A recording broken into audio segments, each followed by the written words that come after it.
says the Marines were ordered to leave Guadalcanal, an officer found a pilot feeling very sad, looking very depressed. And he said, "What's the matter with you?" And he said, "Oh, I just can't go home. I haven't shot a Jap." And so the officer said, "Well, listen, I'll tell you what to do. You go up to that ridge over there and jump up all of a sudden and say, 'The hell with Hirohito.' And they'll jump up other people all around, and if you shoot first, you'll get a Jap." So he came by a little while later, and the Marine was still looking very gloomy, and he said, "Did you do what I told you to do?" And he said, "Yes, sir, yes. I ran up there, and I did just what you told me to do, and I said, 'To hell with Hirohito,' and they jumped up just as you told me they would, but they all shouted, 'To hell with Roosevelt.'" This remarkable woman was known as the First Lady of the World. Her name is Eleanor Roosevelt, and this is her biography.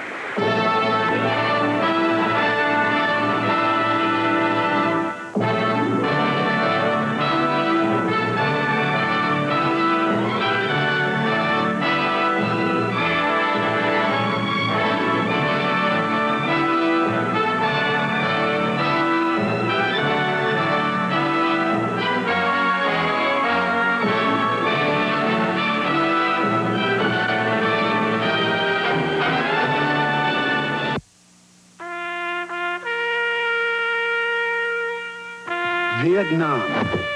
When it was over, 58,022 never made it back.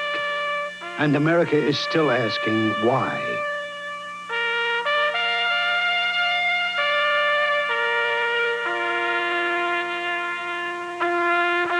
Time Life Books and Boston Publishing bring you the Vietnam Experience, the first book series that puts the war in historical perspective and begins to give you the answers.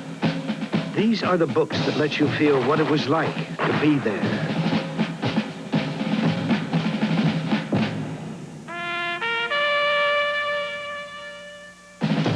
From the Tet Offensive to the siege at Khe Sanh, from the rice paddies of the Mekong Delta to the jungles of the Ho Chi Minh Trail.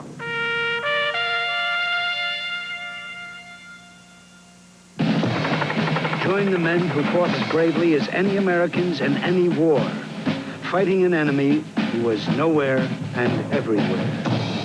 Men who won every major battle they were in, yet came home to no parades. Beginning with America Takes Over, each book lets you re-examine those years. This is the one book series no American can afford to miss. The Vietnam Experience. Only now can we begin to understand a war that took 58,022 lives. A war that is still touching us all. To order your first book, call now. 1-800-445-4000. It will be sent to you free for 10 days. Keep it and pay just $14.95 plus shipping and handling. Others will follow about one every other month. Keep the ones you want. Cancel anytime. So call 1-800-445-4000.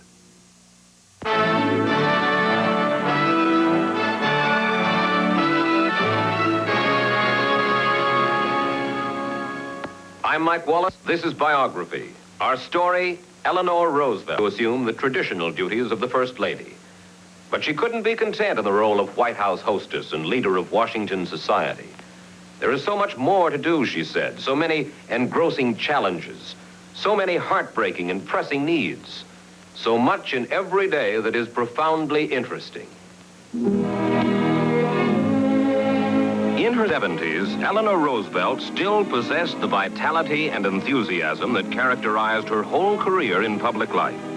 For more than 30 years, she had set an exhausting pace for herself, touring the nation and the world on behalf of people in distress. Her enemy was suffering, wrote one reporter, and her cause was humanity. But Eleanor Roosevelt never saw herself as an idealist. My work provided me with an opportunity, she said, for living life as fully and deeply as I possibly could.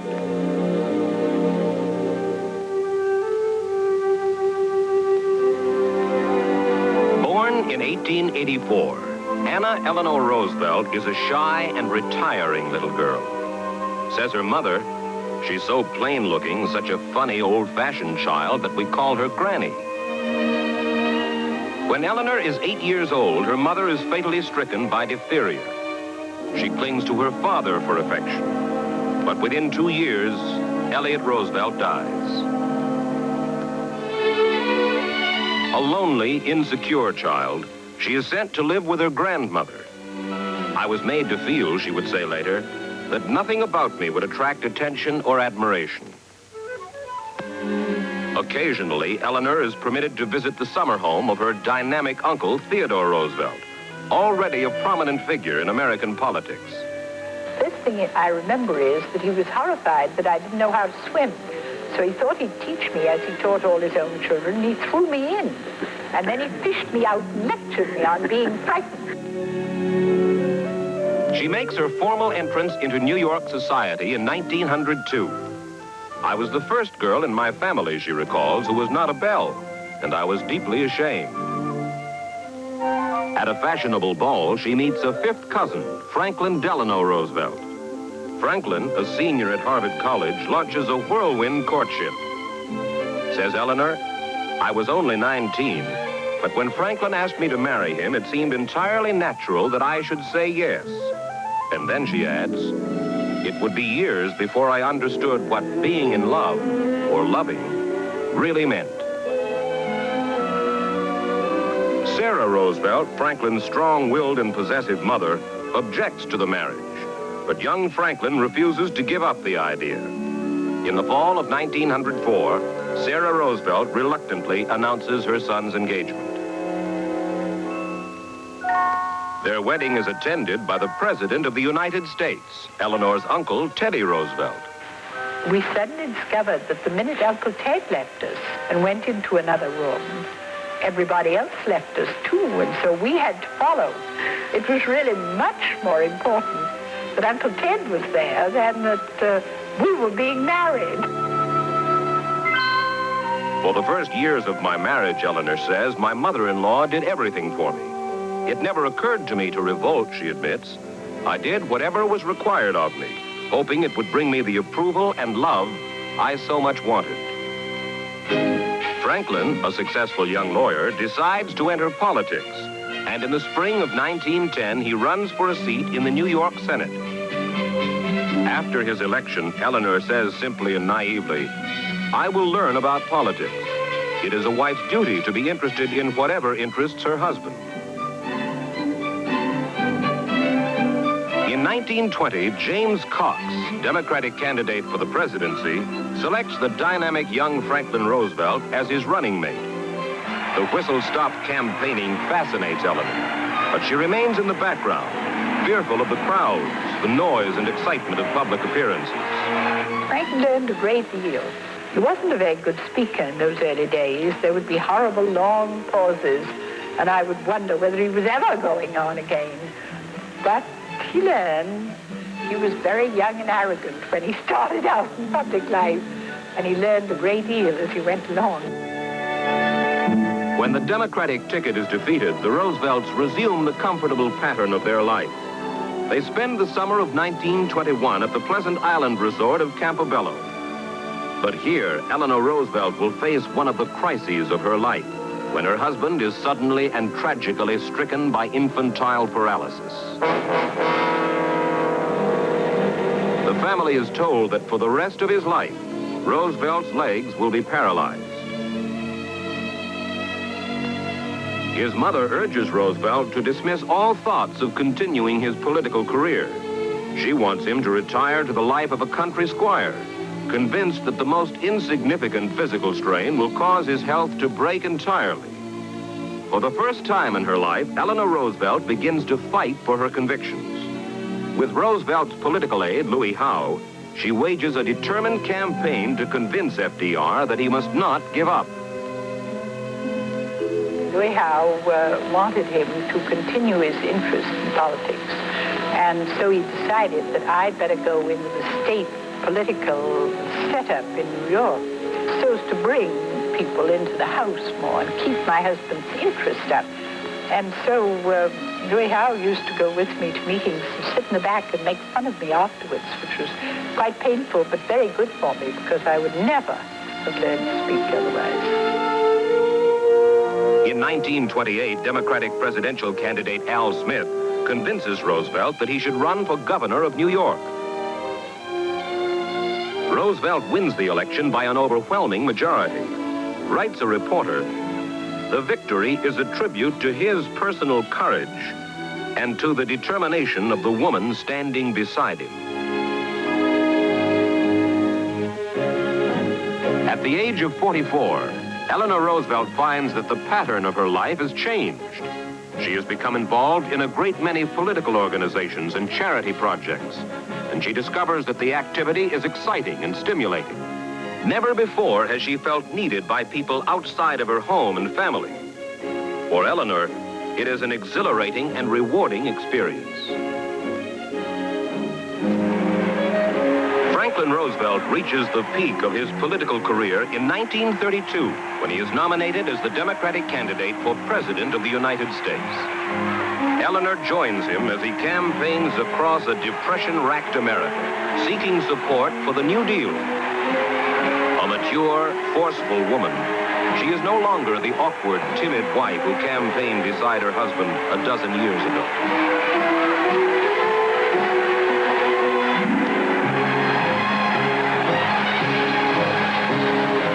FDR is elected by one of the greatest majorities of modern times. Writes Eleanor Roosevelt, "I was happy for my husband, but for myself, I was deeply troubled. As I saw it, this would mean the end of any personal life of my own." Once people discovered Time Life Books' Home Repair and Improvement Series, life's filled with surprises. Surprise! I finished the skylight. You did it! It looks great! That's because home repair and improvement is so easy to follow. People find that once they start, stopping becomes the hardest job of all. And now you too can start and finish all those jobs you've been avoiding just because you lack confidence. Because now you can get all the help you need just by calling for the Home Repair and Improvement Series. Surprise! I finished our master bath. Call now, and you'll start seeing results with your very first book, Kitchens and Bathrooms. This concise, expertly written volume will guide you through all sorts of projects, step by step, in both words and pictures. You'll gain confidence by learning everything you need to know about installing permanent ceramic tile, building your own custom-made countertop, how to measure, cut, and install any kind of kitchen surface, the tricks of repairing a leaky faucet. Plus, you'll also get handy tips on reorganizing a cabinet, step-by-step diagrams showing you the right way to run pipes through walls and floors, even how to clear the way for a major renovation. Surprise! I fixed the sink. Great! Call now, and you'll start receiving these helpful books, one about every other month. Keep only those you want. Cancel anytime. You'll also get this 12-foot Stanley tape measure free when you buy your first book, the Home Repair and Improvement Series. Once you start, you may never want to stop. Look, it's that! Surprise! It's our new family room. To order, call toll-free, 1-800-445-7500. Examine kitchens and bathrooms free for 10 days. That's 1-800-445-7500. Or write Kitchens and Bathrooms, Time and Life Building, Chicago, Illinois. Remember, that toll-free number is 1-800-445-7500. That's 1-800-445-7500.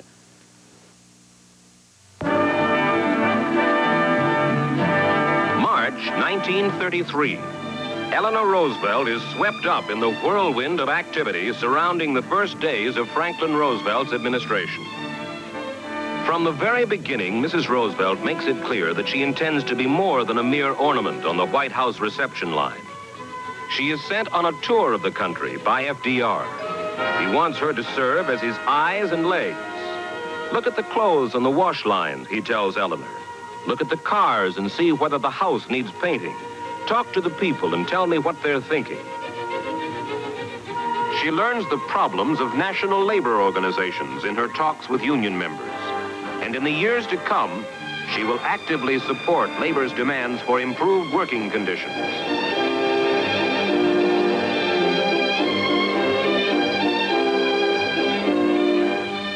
She sees inadequate housing for the aged during her tours and begins working on a program to remedy the problem. She has an insatiable curiosity, an inexhaustible supply of energy, and a genuine affection for all kinds of people. Says Mrs. Roosevelt, it was the best education I ever received. I'm very glad to be back, and we've had a perfectly delightful trip and enjoyed every minute of it. She seems to be perpetually on the move. Writes a weary reporter traveling with her, please make Eleanor tired, just for one day.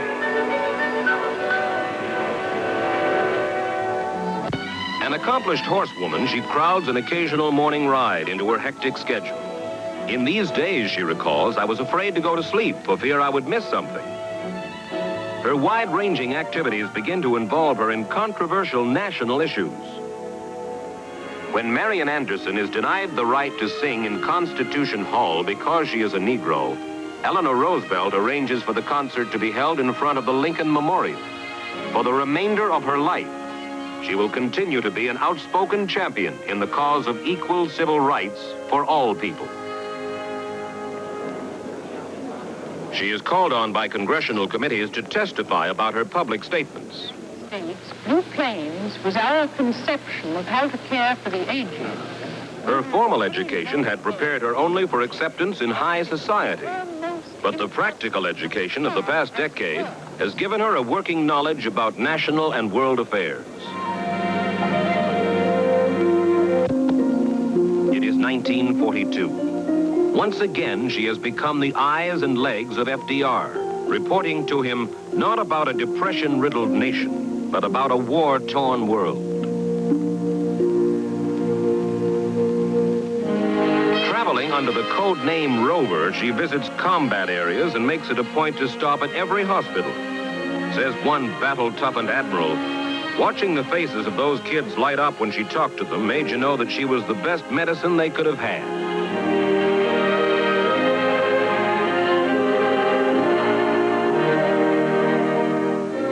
Franklin Roosevelt is elected to an unprecedented fourth term as president late in 1944. But the strain of 12 years in the White House has already begun to tell. On April 12th, a terse, tragic bulletin is issued from the White House. Franklin Delano Roosevelt is dead. As the nation mourns the passing of the president, Eleanor Roosevelt attempts to put into words feelings that are deep and difficult to express. Of her husband, she says, if at the end one can say that this man used to the limit the powers that God granted him in order to achieve what he deemed to be his task, then that life has been lived well, and there are no regrets. Looking back over her own life for the past 12 years, she adds, I think I lived these years impersonally. It was almost as if I had erected someone outside of myself. But at last, even that is over. I am now on my own.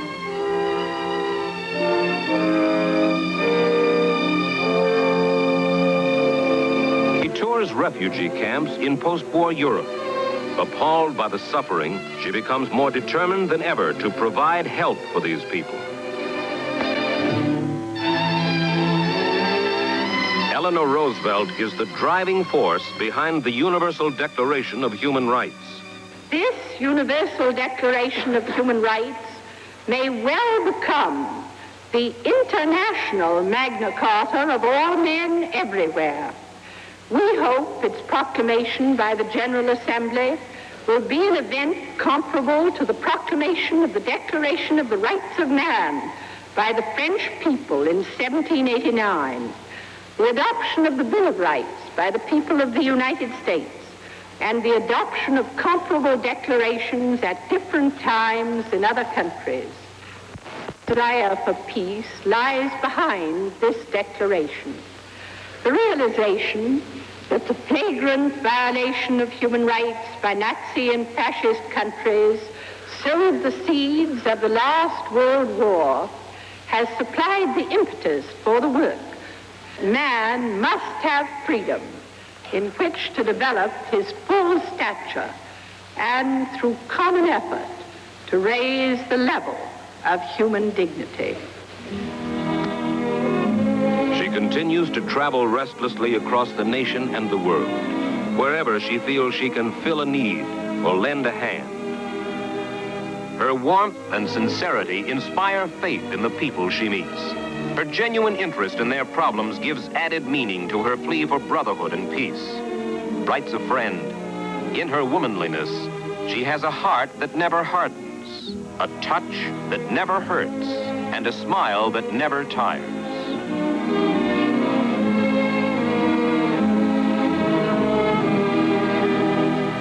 Though controversy still swirls around her outspoken views on international relations, she answers her critics by saying, when I feel I am right, it seems to me that I cannot afford, as a self-respecting individual, to refuse to do a thing.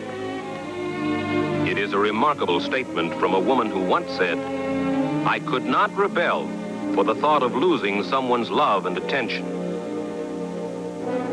In 1960, Eleanor Roosevelt is once again involved in a political campaign, urging Democrats to nominate Adlai Stevenson for president. Her belief in and her support for him had not wavered through two unsuccessful campaigns. He is, she maintains, the best man for the job.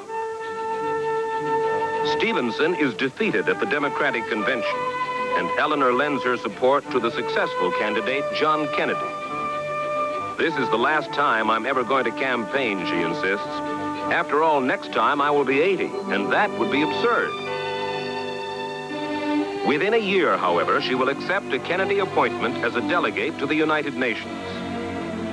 She ruefully admits that it takes a great deal of effort to maintain her busy schedule, and says with a trace of sadness, I suppose I must slow down. October 31st, 1962. Adlai Stevenson is summoned to Eleanor Roosevelt's New York apartment. He sadly tells reporters that she is gravely ill with a rare form of tuberculosis. A week-long bedside vigil ends on November 7th, 1962. Eleanor Roosevelt is dead at the age of 78.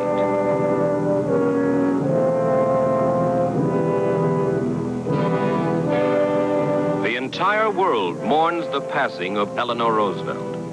As a young girl, she had sought affection and admiration. At her death, it is apparent that perhaps no individual in modern history is so universally admired and loved. Adlai Stevenson delivers a final, eloquent eulogy to Eleanor Roosevelt. The sadness we share is enlivened by the faith in her fellow man and his future, which filled the heart of this strong and gentle woman. She imparted this faith not only to those who shared the privilege of knowing her and working by her side, but to countless men, women, and children in every part of the world who loved her even as she loved them. For she embodied the vision and the will to achieve a world in which all men can walk in peace and dignity. And to this goal of a better life, she dedicated her tireless energy and the strange strength of her extraordinary personality. She would rather light candles than curse the darkness, and her glow had warmed the world.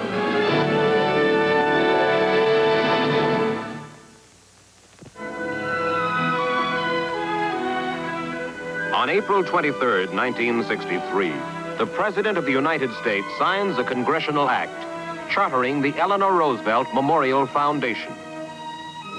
Says President Kennedy, an institution is the lengthened shadow of a great individual. I am sure the Eleanor Roosevelt Memorial Foundation will reflect the wisdom, energy, concern for the poor, and advancement of public health, economic welfare, and international goodwill. that Mrs. Roosevelt showed throughout her life. The foundation should cast a long shadow indeed. A foundation dedicated to the ideals by which she lived is a fitting memorial for Eleanor Roosevelt. She could never find contentment while others were in distress, wrote Adlai Stevenson. This was not sacrifice. This, for Mrs. Roosevelt, was the only meaningful way of life. Mike Wallace for Biography.